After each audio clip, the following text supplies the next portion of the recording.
You're streaming CBS News Bay Area. Right now at 9 o'clock, taking a live look outside at Nob Hill in San Francisco as this atmospheric river continues to bring heavy rain and strong winds to the Bay Area this morning. We are tracking the conditions.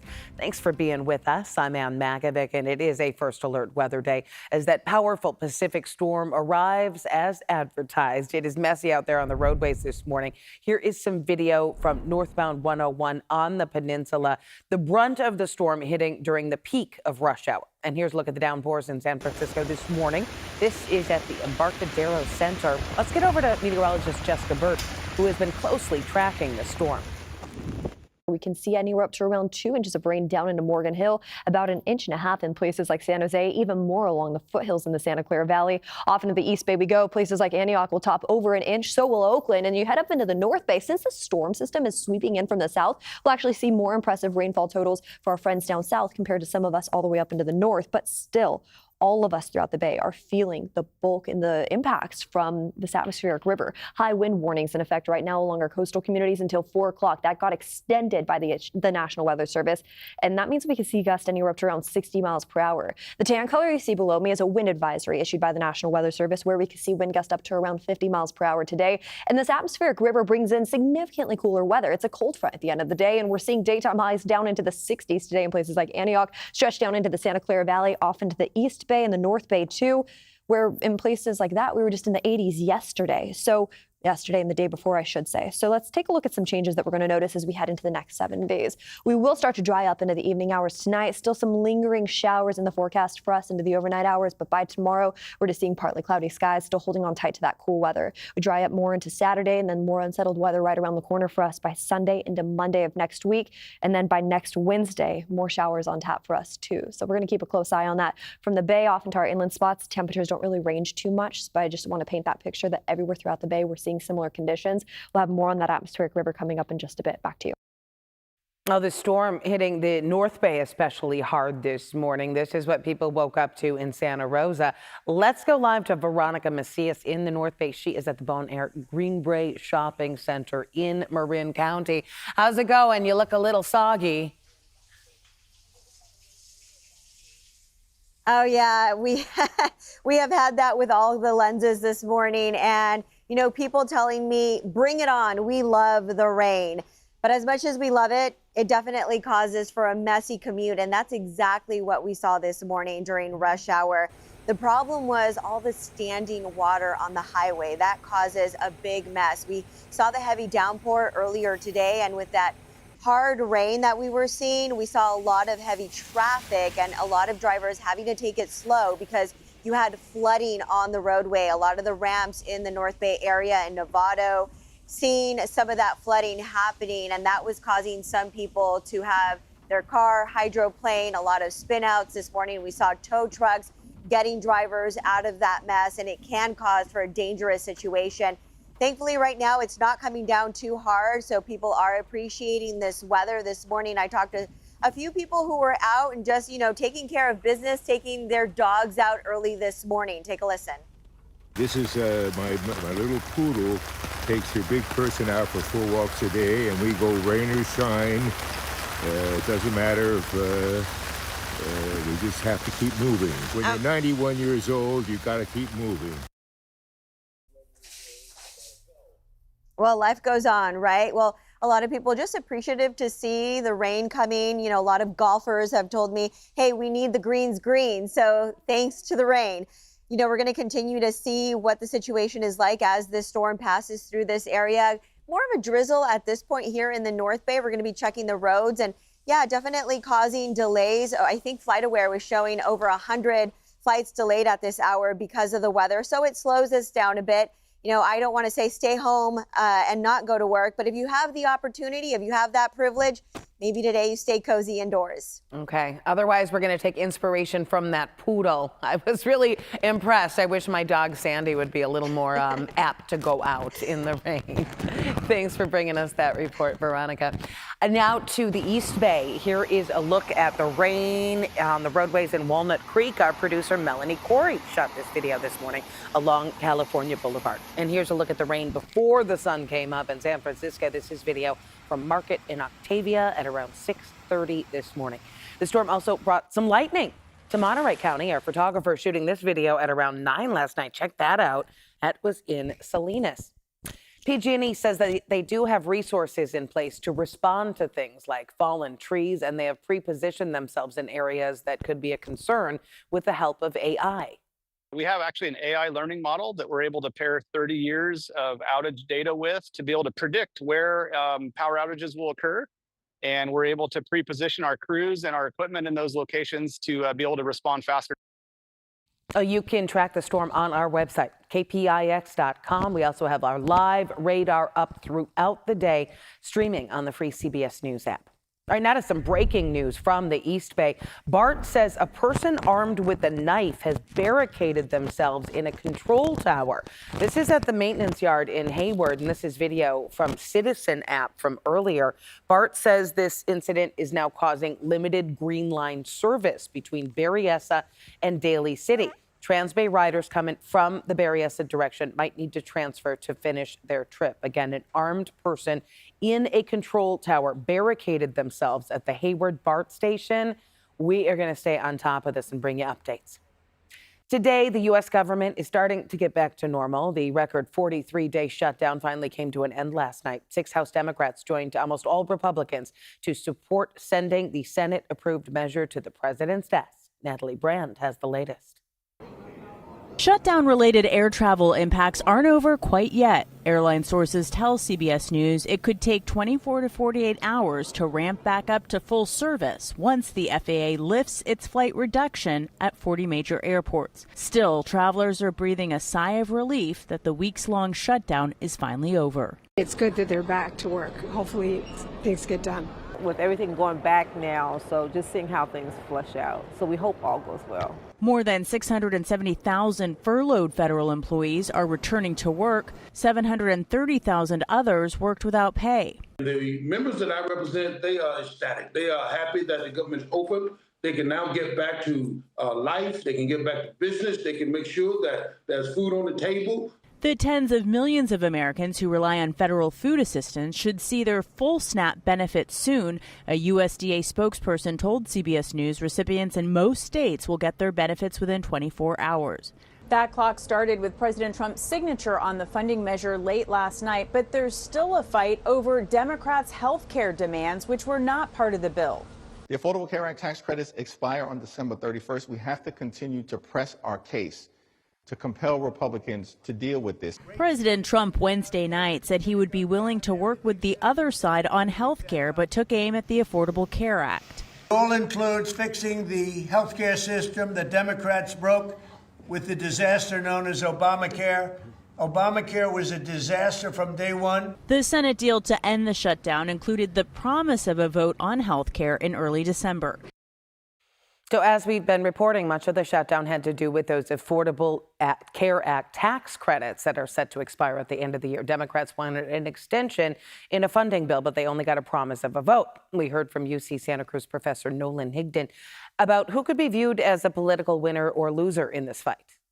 Politically speaking, I think this is a huge victory for Republicans. We should not forget that just about a week ago on election night, looked like the Republican Party was basically dead in the court of public opinion. Democrats had really prevailed even in smaller races. Folks like myself who are political observers struggled to find anywhere to look for any hope or optimism for the Republican Party. But rather than kind of use that as motivation with the wind at their back, the Democrats made this sea change where they gave in to the Republicans. The White House Office of Management and Budget confirms to CBS News that paychecks to federal employees who had been furloughed or working without pay will go out starting on Sunday with the goal of completing backlogged payments by November 19th. Still ahead here on CBS News Bay Area, the city of San Francisco taking a new approach to try to prevent drug use on city streets. And forcing them into a treatment program is not going to give them any more motivation to be part of society. Now, we're going to talk to people who witnessed the problem firsthand about whether this new plan will actually help. Plus, he's only played 2 games this season. Could Brock Purdy finally return to the field this weekend? We'll have a look.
first alert weather day here in the Bay Area as this atmospheric river is bringing in strong winds. Of course, a lot of rain and some cooler temperatures too as we head outside today and tomorrow. Now, when it comes to the rain, some of the most impressive rainfall totals we could see today and tomorrow are all the way down into the South Bay, close to an inch and a half forecasted this afternoon alone. And as we continue to keep a close eye on the winds, a high wind warning has been extended until 4 o'clock this afternoon for our friends along the coast and the Bay, where we can see gusts anywhere up to around 60 miles per hour heading into the next couple hours. Well, students at Skyline High School in Oakland are back in class today after yesterday's shooting on campus. Police say a student was shot and 2 juveniles were arrested. Officers were called to that school just before 1:30 yesterday afternoon. The student who was shot is expected to be okay. Investigators have not yet released the motive for this shooting. Now, Joe with Youth Alive Oakland says this is exactly the kind of violence his nonprofit works to prevent at the school, and he says it takes a real emotional toll. This isn't an easy thing for any of us to understand or deal with, and you're going to feel a lot of different emotions. But just know that what you're feeling and what you're going through, you're not going through it alone. Now, this was the latest in a string of violent incidents at Skyline in recent years. Counselors are available on campus today for students to talk to. San Francisco launching a new initiative to tackle the city's fentanyl crisis and try to get drug users off the streets. The city is moving to open a new sobering center early next year. Brad Hamilton has more on the plan and the pushback. So this right behind us here will eventually be the site of the sobering facility. And in his brief meeting with the media, the mayor says he believes it will be a game changer. Meanwhile, there are others that have their doubts and even more questions.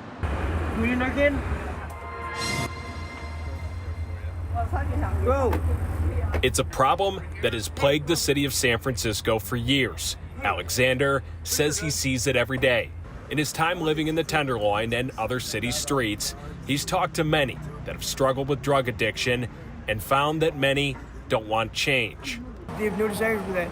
And forcing them into a treatment program is not going to give them any more motivation to be part of society.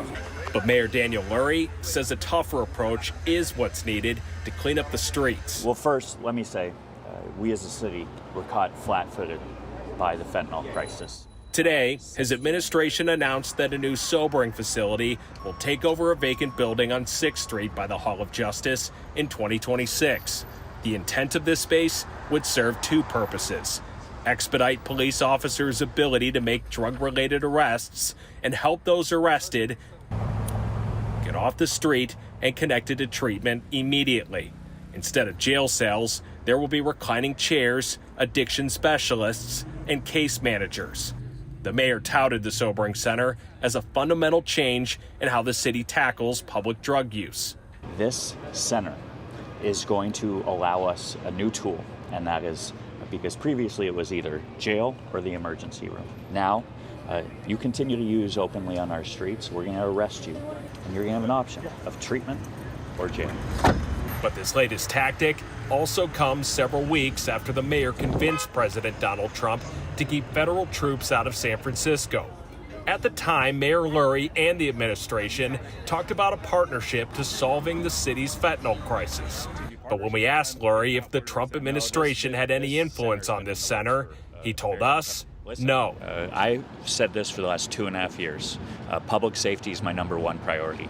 Tackling the fentanyl crisis on our streets has been one of my top priorities. I've said public safety and this crisis on our streets have been at the top of my list from day one and will continue to be. The mayor has targeted drug use on 6th Street since taking office. First was the 4-month pilot of a triage center to connect people to treatment. There were also stabilization centers in other parts of the city, but those were all voluntary. However, Alexander, who sees and knows people that could be targeted, questions whether this approach will really be effective. No, which a lot of people don't want to quit. I mean, we have incredible amount of trauma, and these recovery programs, especially ones that are like he's talking about, don't usually help that trauma. Bottom line, a new approach on drugs in the city of San Francisco continues. The outcome of what's implemented will take time, but the streets will ultimately decide whether it's worked. Our time today with the mayor was limited, and so was the ability to ask any follow-up questions. So it's unclear when in 2026 this facility will open, but the mayor did make clear that it will make an immediate impact in his mind. And Mary Lurie also has scaled back a program that gave away clean drug use supplies, requiring nonprofits to first offer treatment. His approach has sparked criticism from people who favor a harm reduction strategy. The CEO of the San Francisco AIDS Foundation sent us a statement reacting to the mayor's new sobering center plan, saying in part, "We strongly oppose the use of San Francisco jails and our police force as a way to get drug users off the streets and have serious concerns about using a carceral program to assist people struggling with their substance abuse." 5 more suspects are in custody across the Bay Area in connection with the high-profile smash and grab robbery ring. This one also at the Kim Hung jewelry store in San Jose. You might remember this footage. Investigators say the suspects robbed the jewelry store, ramming it with their car, and then eventually assaulting that 88-year-old store owner you see there in the bottom of your screen. And then he suffered a stroke during the robbery. Officers announced the arrest of these 8 others last month. So far, a total of 13 people have been arrested for that crime. Thousands of Starbucks workers are walking off the job today, citing the lack of a new contract deal. And one of those walkouts happening this afternoon in downtown Santa Cruz. The unionized workers timing it to coincide with Red Cup Day, and is when customers can get a free holiday reusable cup. So the union is asking for better pay, increased staffing, and a resolution of labor disputes. The company said it's willing to negotiate, but has called the workers' demands, quote, unreasonable. The 49ers getting a chance to shake off that loss to the Rams against another divisional opponent this Sunday. And as Matt Lively reports, all signs indicate Brock Purdy is set to make his return. This is the Audi Red and Gold Report.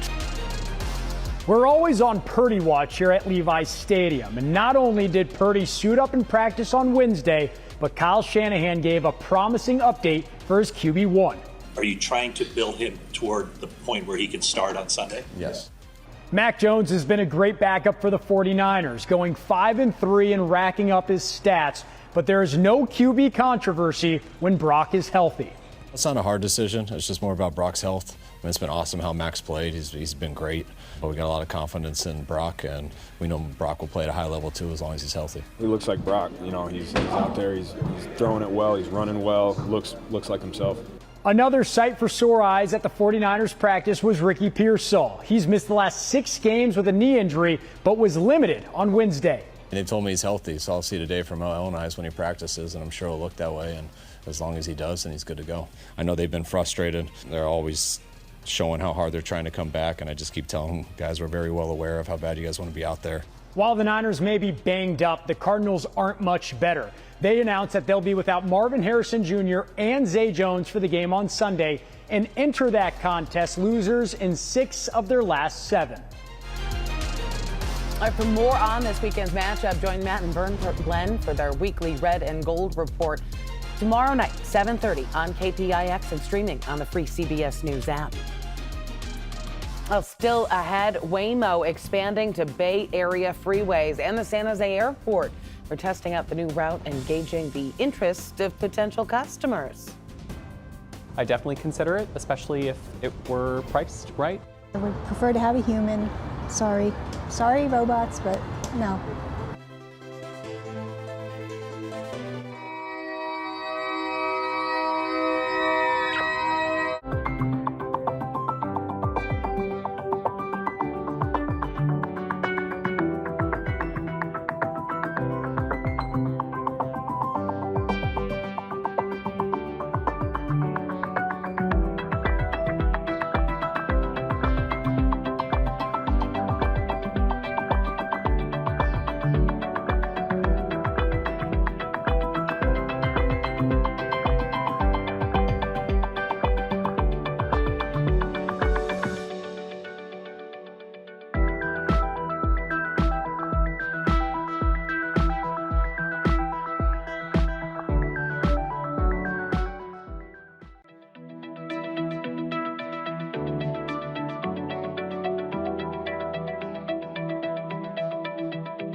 out there on the roads, today is the day to really keep your eye out. Mind the wind, of course, especially across the Bay Bridges. We're going to continue to keep a close eye on that. Now, the National Weather Service is on top of this. They yesterday issued a high wind warning along our coastline that's now extended until 4 o'clock this afternoon. That's where we can see some of the strongest winds, up to 60 miles per hour. But that tan color below me is a wind advisory until 4 o'clock this afternoon, too. And we can see gusts up to around 50 miles per hour in some of our inland spots. Speaking of our inland spots, it was just 2 days ago we had 80s in the forecast, off into places like Antioch, microclimates like Livermore. Notice how today we're all hand in hand, sitting in the mid to low 60s, widespread throughout the Bay Area, no matter where you live. So this is what we're keeping a close eye on as we head into the next 24 hours. We'll start to dry up as we head into the evening hours tonight. Dry conditions for our Friday and Saturday forecast, and then some more unsettled weather as we head into Sunday and Monday of next week. That's what we're keeping a close eye on here in the Bay Area. Well, by now, a lot of us are used to seeing robo-taxis on Bay Area streets, places like San Francisco and the Peninsula. But Waymo just got the green light for some uncharted territory. Its autonomous cars are going to start giving rides on some Bay Area freeways and even to the airport in San Jose. Our Kelsey Thorad caught a ride to see how it's working out so far.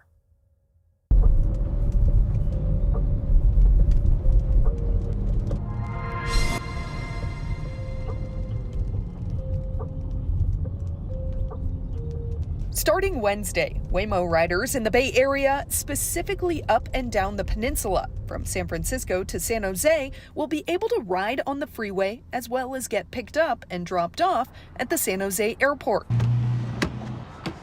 We were lucky enough to be one of the first people to take a Waymo to SJC. We rode along with a Waymo representative to see how the trip would work.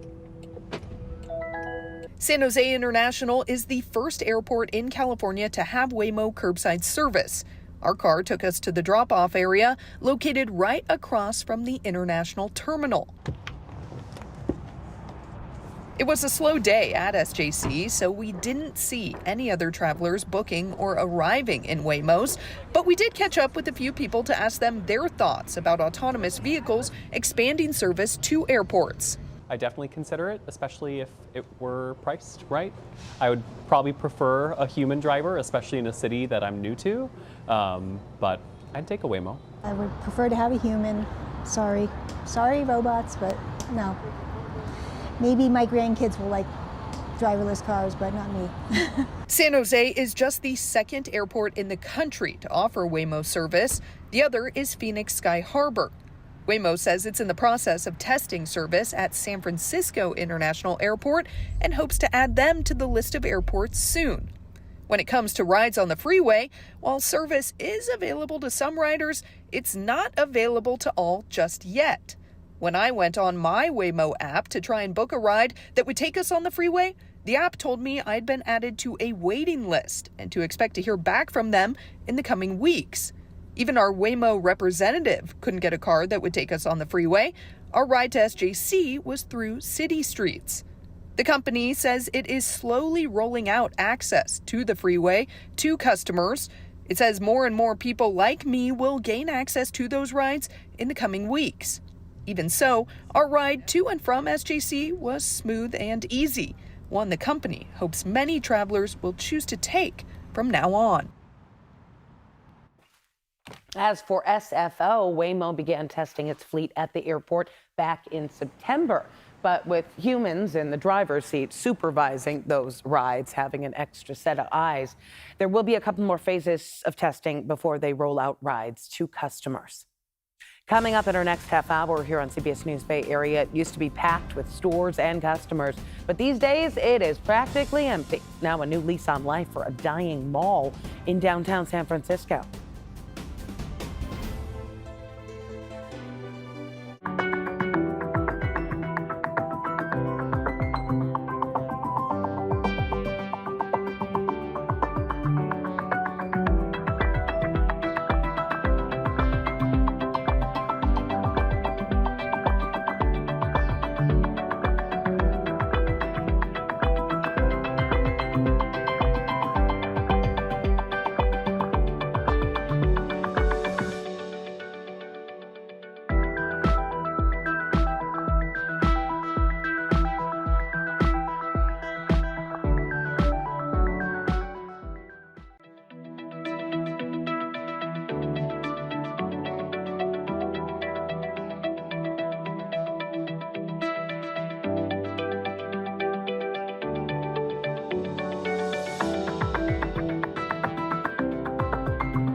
You're streaming CBS News Bay Area. Thanks for being with us this Thursday. I'm Ann Makovic, and here's a look at some of the news headlines we are following. BART says a person armed with a knife has barricaded themselves in a control tower. This is video from Citizen App. This is at the maintenance yard in Hayward. BART says this incident is causing limited Green Line service between Berryessa and Daly City right now. Transbay riders coming from the Berryessa direction might need to transfer to finish their trip. Students at Skyline High School in Oakland back in class today after yesterday's shooting on campus. Police say a student was shot and 2 juveniles were arrested. Officers were called to the school just before 1:30. The person who was shot is expected to be okay. Investigators have not released what might have been the motive for that shooting. And the U.S. government starting to get back to normal after a record 43-day shutdown finally came to an end last night.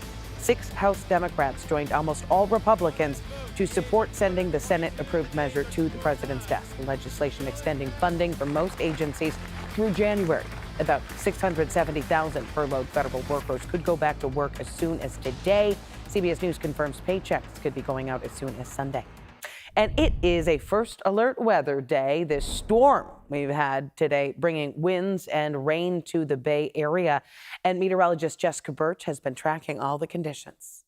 We can see anywhere up to around 2 inches of rain down into Morgan Hill, about 1.5 inches in places like San Jose, even more along the foothills in the Santa Clara Valley. Off into the East Bay we go. Places like Antioch will top over 1 inch, so will Oakland. And you head up into the North Bay. Since the storm system is sweeping in from the south, we'll actually see more impressive rainfall totals for our friends down south compared to some of us all the way up into the north. But still, all of us throughout the Bay are feeling the bulk and the impacts from this atmospheric river. High wind warnings in effect right now along our coastal communities until 4 o'clock. That got extended by the National Weather Service, and that means we can see gusts anywhere up to around 60 miles per hour. The tan color you see below me is a wind advisory issued by the National Weather Service, where we can see wind gusts up to around 50 miles per hour today. And this atmospheric river brings in significantly cooler weather. It's a cold front at the end of the day, and we're seeing daytime highs down into the 60s today in places like Antioch, stretched down into the Santa Clara Valley, off into the East Bay and the North Bay too, where in places like that we were just in the 80s yesterday. Yesterday and the day before, I should say. So let's take a look at some changes that we're going to notice as we head into the next 7 days. We will start to dry up into the evening hours tonight. Still some lingering showers in the forecast for us into the overnight hours, but by tomorrow, we're just seeing partly cloudy skies, still holding on tight to that cool weather. We dry up more into Saturday, and then more unsettled weather right around the corner for us by Sunday into Monday of next week. And then by next Wednesday, more showers on tap for us too. So we're going to keep a close eye on that. From the Bay off into our inland spots, temperatures don't really range too much, but I just want to paint that picture that everywhere throughout the Bay, we're seeing similar conditions. We'll have more on that atmospheric river coming up in just a bit. Back to you. What was once a bustling shopping hub in the heart of San Francisco is now nearly empty. But new life could be coming to the massive downtown mall after it was auctioned off to lenders. Our John Ramos has more on what is next for the San Francisco Center. The COVID pandemic hit San Francisco's shopping corridors like a ton of bricks, and Market Street has never recovered from it. And now it looks like a premier luxury shopping destination has become the city's biggest white elephant.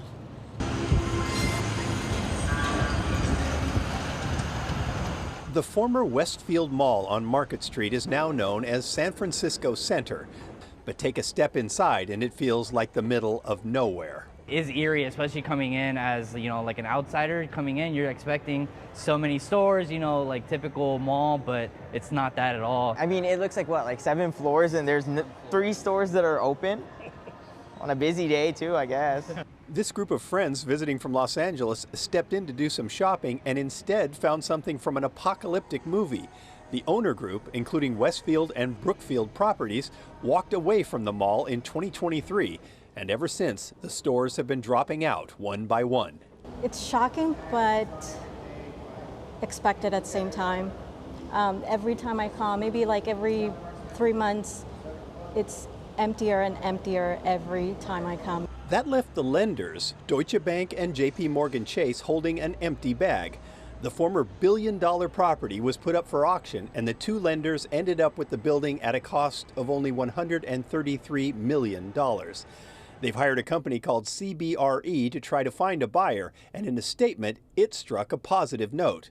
Quote, amid renewed civic leadership, 3 consecutive years of positive population growth and surging demand from artificial intelligence and technology firms, San Francisco's Center and Emporium is uniquely positioned to anchor the next chapter in downtown San Francisco's recovery, end quote. But Neil Witherspoon isn't so optimistic. He comes once a week to the Panda Express in the basement. It's the one business that seems to draw a crowd these days. I think these will be the last people to put the lights out. You know, I think you'll end up with the only people that come here are like me, just to enjoy the food. Just for the Panda. Just for the Panda Express. That may not be long from now. At this point, more than 95% of the available storefronts are empty.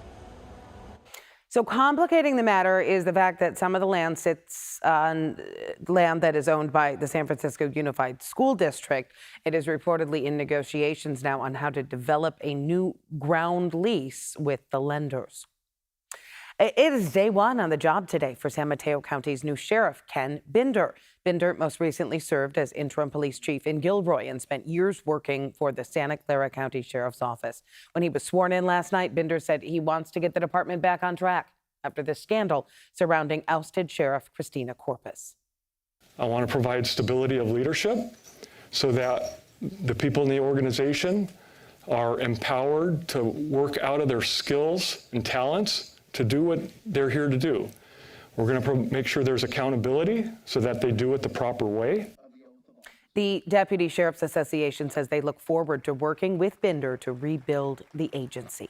Former Sheriff Christina Corpus, meantime, was ousted, as we mentioned, by the board following allegations of misconduct and abuse of power. She has denied those claims.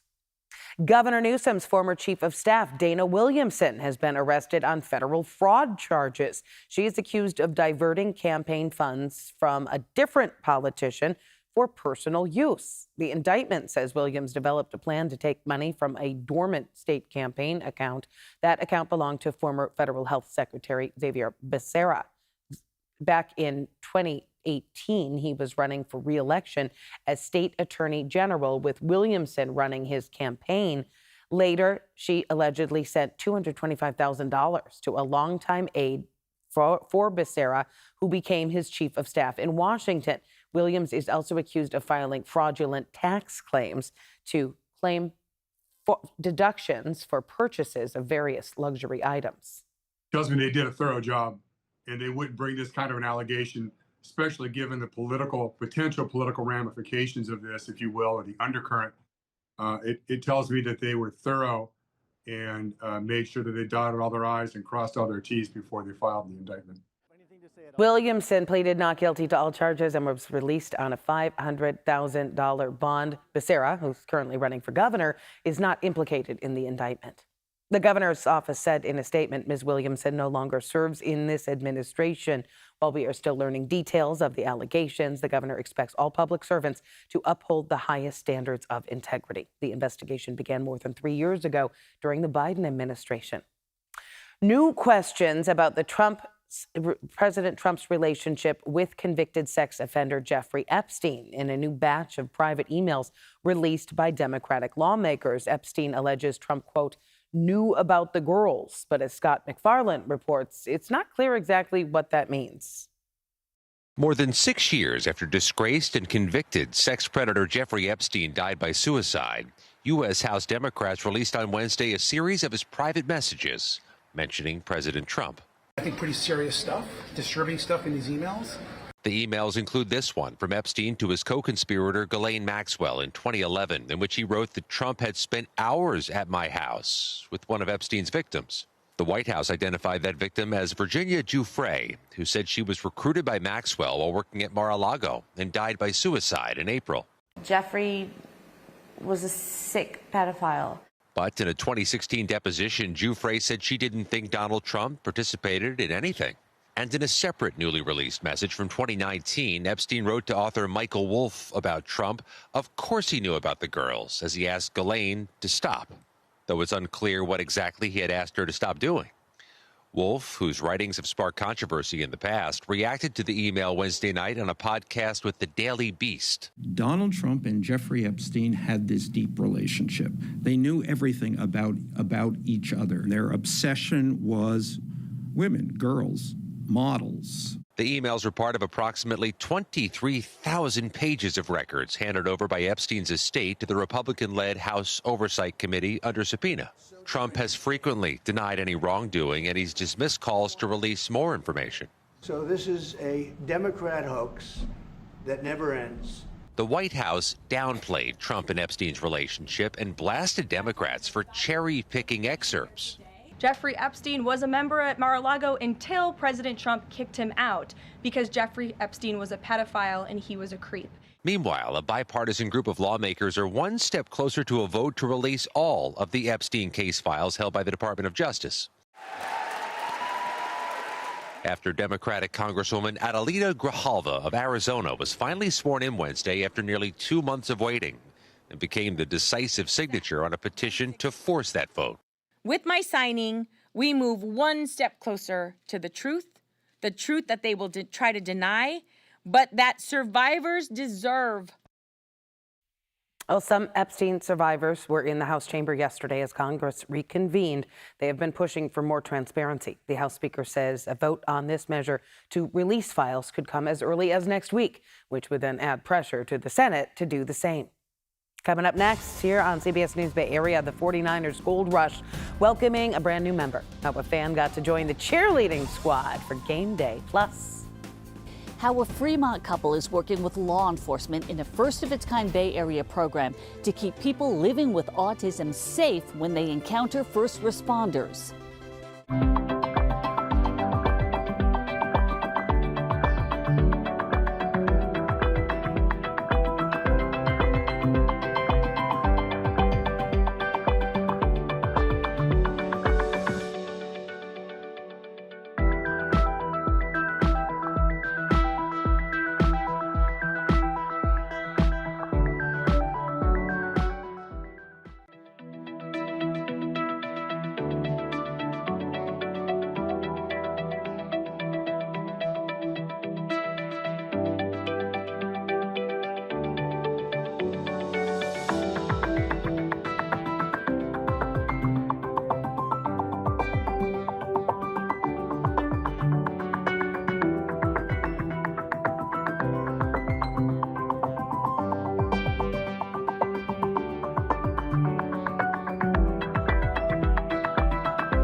It's a first alert weather day here in the Bay Area as this atmospheric river is bringing in strong winds.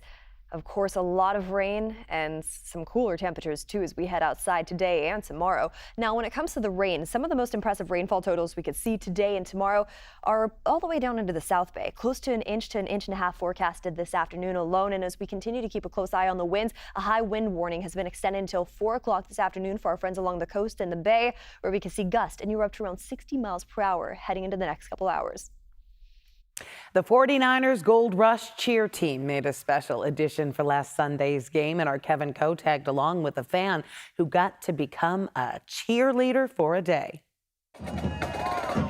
When you've been waiting all day, nothing feels better than when the gates open at Levi's. Unless you're Danielle De Ojeda, who's been waiting weeks for this moment. I'm so excited. It's such a great experience. I'm so happy I got to do it. Thank you, everybody. It all started here when the Gold Rush invited the Women of the Niners fan club to Levi Stadium, hosting a dance clinic where, for the first time ever, one lucky fan would be chosen to perform with the Gold Rush at a home game. Can I get a drum roll, please? Everybody give it up for Danielle.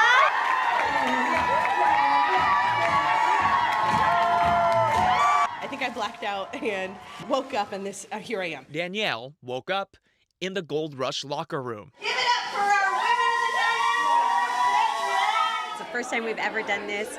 She gets to come to the locker room, meet the team, get her hair and makeup all done with our glam squad, and then she's going to head out to the field with us and perform with the Gold Rush. For Gold Rush director Christy Dean, this means treating Danielle like every other member of the Gold Rush. That includes making sure she's ready by reviewing rehearsals before leading the team's pregame huddle. Danielle, we are so excited to have you here. I just feel like you bring such wonderful energy. 1, 2, 3. Today and at the audition, they've always been really friendly, made me feel part of the team. Of course, it's easier to support your teammate if they're good. This lifelong Niners fan is also a dance instructor in San Jose. It feels crazy. I feel like I'm blacking out again, just like at the audition. The Women of the Niners Gold Rush for a day, Danielle. Danielle has been dancing her entire life, but who knew life would bring this moment? Danielle, all you girls. They're so fun. Everyone's been really friendly and giggly and great. So I'm just really excited that I got to be here and very grateful. She has got the moves. Coming up next for the Red and Gold, the Niners playing against the Cardinals. That is this Sunday in Arizona. The Henry J. Kaiser Center has just reopened in Oakland after being closed for 2 decades. It is a versatile venue for the arts, including a theater with 1,400 seats, a theater ballroom with room for 250, and an arena that can hold 4,000. Today on our morning edition, I talked with the CEO about the center's impact on Oakland's cultural identity. I mean, this building was built in 1915 and has been really a stalwart of the community. I mean, community organizing, you know, the Black Panthers movement started there. The community Christmas pageants that played for 20 years. You know, people tell me about oratory contests they did in high school. But it was also the home of the Grateful Dead. You know, the 50s, 60s, and 70s, it was the concert venue in the Bay Area. So many people tell me about how, oh my goodness, I saw my first concert there. Oh, the Henry J. Kaiser Center for the Arts has some productions coming up like Stomp, Dog Man the Musical, and the Tina Turner Musical. Coming up next, we're going to meet a Bay Area family determined to turn their pain into something positive. How they're hoping to make sure police are prepared when they encounter people with autism. I was just wondering, like, why? And so yeah, I was pretty, honestly, I was pretty angry.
today is the day to really keep your eye out. Mind the wind, of course, especially across the Bay Bridges. We're going to continue to keep a close eye on that. Now, the National Weather Service is on top of this. They yesterday issued a high wind warning along our coastline that's now extended until 4 o'clock this afternoon. That's where we can see some of the strongest winds, up to 60 miles per hour. But that tan color below me is a wind advisory until 4 o'clock this afternoon, too. And we can see gusts up to around 50 miles per hour in some of our inland spots. Speaking of our inland spots, it was just 2 days ago we had 80s in the forecast, off into places like Antioch, microclimates like Livermore. Notice how today we're all hand in hand, sitting in the mid to low 60s, widespread throughout the Bay Area, no matter where you live. So this is what we're keeping a close eye on as we head into the next 24 hours. We'll start to dry up as we head into the evening hours tonight. Dry conditions for our Friday and Saturday forecast, and then some more unsettled weather as we head into Sunday and Monday of next week. That's what we're keeping a close eye on here in the Bay Area. The Autism Society says 1 in 5 people on the spectrum have been stopped by police by the time they are 21. But most states don't require officers to have any specialized training in how to respond. A Fremont couple is trying to change that. Sharon Chin introduces us to this week's CBS News Bay Area Icon Award winners. Carrie Rich and Mizpah Brownrich walk alongside families living with autism. They remember how heart-wrenching it was when their son Joshua was diagnosed years ago at age 2. Carrie and I dealt with the news differently. He locked himself in the bedroom for like 3 days. And I was just wondering, like, why? And so yeah, I was pretty, honestly, I was pretty angry. I remember when he came out of the bedroom and I looked in his eyes and he said, the first thing he said to me was, babe, this kid is a gift to us. Let's roll our sleeves up and go to work for him. Yeah. So the couple founded Joshua's Gift in 2017 to provide connection and support for people with intellectual and developmental challenges and their families. For years, the nonprofit organized support groups, social events, and holiday toy and backpack giveaways. But then a frightening experience prompted the couple to do more. Mizpah was at a police station out of town to pick up her lost wallet when the officer misinterpreted the innocent behavior of Joshua, then 19. Joshua was standing to the side, and then also he came into the officer's view and to give me a big hug, and the officer immediately stopped and went for his gun. And so I took Joshua and I just brushed him behind me, and I just kept looking at him in shock. After that, Mizpah and Carrie began to educate first responders on how to be more sensitive in communicating with people on the spectrum. With the support of the community, including the Golden State Warriors, they've trained more than 3,000 officers from local law enforcement to members of the Department of Justice. This is the crux of what we need as first responders. And the nonprofit teamed up with Fremont Police to launch Code Joshua, a first-of-its-kind autism emergency alert registry. Lieutenant Calvin Tang says families voluntarily provide specific information about their loved one, like what triggers them and calms them, so officers can use that to keep everyone safe. Approach, expected behaviors, triggers and sensitivities. Those are all things that we want to know. A few hundred people have signed up since Code Joshua started in April. Eric and Beth Coons told KPIX they were eager to register their son Brady, who is autistic and deaf. With Code Joshua, we feel safer, and it's okay that the community is going to support him. Carrie and Mizpah are inspirational because they are truly the very essence of what we call community leaders. The couple says its gift to the community is the hope of saving lives. It's a win-win. I mean, we give you information, the training, and it can keep everybody safe. Everybody can go home safely, and that's what we want. I feel so blessed to be put in a position like this, to be able to extend ourselves to other families. So for supporting families living with intellectual and developmental challenges through Joshua's Gift and Code Joshua, this week's CBS News Bay Area Icon Award goes to Carrie Rich and Mizpah Brownrich. Joshua's parents want to extend the program throughout California. They'd also like to add a 24-hour hotline with a behavioral analyst so police can get additional help in an emergency. As for the nonprofit, its next event is a toy drive Saturday, December 13th for families living with autism. And you can nominate a community hero for a CBS News Bay Area Icon Award on our website at kpix.com/icon. Thanks for streaming CBS News Bay Area. I'm Ann Makovic. We're going to be right back with your first alert forecast and another look at your top stories.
You're streaming CBS News Bay Area. An atmospheric river bringing heavy rain and strong winds to the Bay Area this morning. We are tracking the conditions. This is a look outside from our camera on the Mark Hopkins Hotel.